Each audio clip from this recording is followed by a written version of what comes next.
আইনি ফাঁসে কি আরো আষ্টে পৃষ্ঠে জড়িয়ে পড়ছেন অভিষেক বন্দ্যোপাধ্যায়? এই প্রশ্ন জোরালোভাবে আজ সামনে আসছে, তার কারণ অভিষেক বন্দ্যোপাধ্যায়ের বিরুদ্ধে এবার নতুন অভিযোগ দায়ের হয়েছে। মহেশতলা থানায় এই অভিযোগ দায়ের হয়েছে। এবার তার বিরুদ্ধে অভিযোগ 11টি দিঘি সহ 52 বিঘা সরকারি জমি রিয়েল এস্টেট সংস্থাকে হস্তান্তর করার অভিযোগ। মহেশতলা থানায় অভিষেক বন্দ্যোপাধ্যায়ের বিরুদ্ধে এই অভিযোগ দায়ের করেছেন বিজেপি নেতা অভিজিৎ দাস ববি। আরো বিস্তারিত এই নিয়ে জানবো, সরাসরি কথা বলবো আমাদের প্রতিনিধি হিন্দল দের সঙ্গে। হিন্দল, এই যে নতুন অভিযোগ দায়ের করেছেন বিজেপি নেতা অভিষেক বন্দ্যোপাধ্যায়ের বিরুদ্ধে, কি রয়েছে তাতে, কি তার অভিযোগ?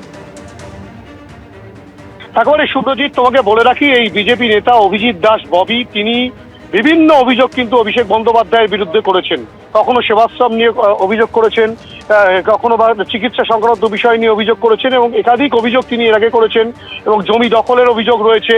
এর পাশাপাশি তিনি আজকে মহেশতলা থানায় একটি অভিযোগ দায়ের করলেন। এই নিয়ে মোট 14 নম্বর অভিযোগ তার হলো, তেমনটাই তিনি বলছিলেন।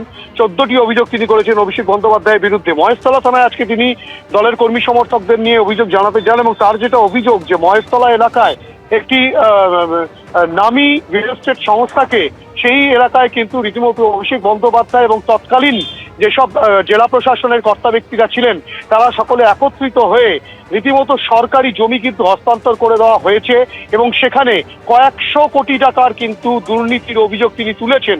এবং যেখানে যে জমি প্রসঙ্গে তিনি যেটা বলছেন যে 52 বিঘা জমি এবং 11টি জলাশয় ছিল, সেগুলো দিঘি ছিল বলেই তিনি বলছেন।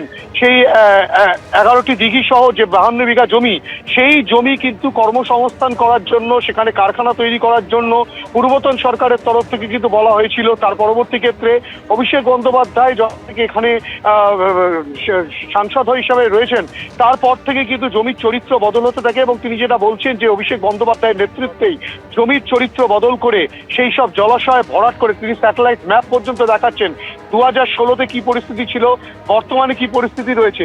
সেই পরিস্থিতিতে কিন্তু সেই সব জলাশয় ভরাট করে নির্মাণের কাজ চলছে। একটি নামী নির্মাণকারী সংস্থা এবং যে রিয়েল এস্টেট সংস্থা, তাদের কাছেই কিন্তু সেই জমি হস্তান্তর করা হয়েছে, এবং সেখানে কয়েকশো কোটি টাকার দুর্নীতি হয়েছে, তেমনটা এই অভিযোগ। এবং তারই পরিপ্রেক্ষিতে অভিষেক বন্দ্যোপাধ্যায়ের বিরুদ্ধে এবং তৎকালীন যিনি জেলা শাসক ছিলেন, জেলা শাসক সহ প্রশাসনের যারা কর্তা ব্যক্তি ছিলেন, তাদের বিরুদ্ধে অভিযোগ জানালেন, এবং এটা যাতে এফআইআর হিসাবে দেখা হয় এবং এর জন্য যাতে স্পেশাল ইনভেস্টিগেশন টিম গঠন করে তদন্ত করা হয়, সেই দাবি জানাচ্ছেন অভিজিৎ দাস ববি। তেমনটাই কিন্তু তিনি আমাদের স্পষ্ট করেছেন। বেশ হিন্দল, তুমি আমাদের সঙ্গে থাকো। অর্থাৎ অভিযোগ যেটা করছেন অভিজিৎ দাস ববি, এই যে আইনকে বুড়ো আঙুল দেখিয়ে সরকারি জমি রিয়েল এস্টেট সংস্থাকে হস্তান্তর করা হয়েছে, কয়েকশো কোটি টাকার দুর্নীতি এর মধ্যে রয়েছে বলে দাবি করছেন তিনি। আর কি বলছেন শুনুন। 2013 সালে এপ্রিল মাসের 30 তারিখ তখন পর্যন্ত দিঘিগুলো ছিল, সেই দিঘিগুলোকে ওরা এইরকম বড় বড় দিঘি ছিল সব, এই যে পুকুরগুলো দেখতে পাচ্ছেন, হ্যাঁ, এটা হচ্ছে 2014 সালের স্যাটেলাইট ছবি। সেখানটায় বসে বসে এই যে 2016 সাল দেখুন, তখনও পুকুর ছিল, তখন ভরাট সবে শুরু করেছে এগ্রিমেন্টটা করার পর। অক্টোবরের এইটা দেখুন, এই 2024 সমস্ত বিল্ডিং তৈরি হয়ে গেল।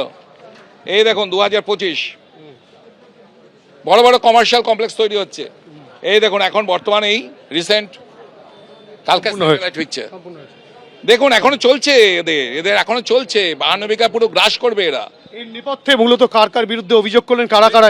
দেখুন এই সমস্ত এত বড় একটা সরকারি জমি যে এই যে লিজ এগ্রিমেন্টকে কেটে তারা যে এই যে কমার্শিয়াল কাজের ব্যবস্থা করলো, সেখানে পরিষ্কার শর্ত ছিল ক্লজ 5-এ সেকশন 1 and 3-তে, যে যদি যে সমস্ত শর্তে লিজ দেওয়া হয়েছিল তার একটাও যদি লঙ্ঘিত হয়, তাহলে সরকার অবশ্যই এটাকে নিয়ে নেবে নিজের কাছে এবং সেটাকে অন্য কাজে লাগানো হবে। কিন্তু দেখা গেল সরকার নিল না। এবিপি আনন্দ, এগিয়ে থাকে, এগিয়ে রাখে।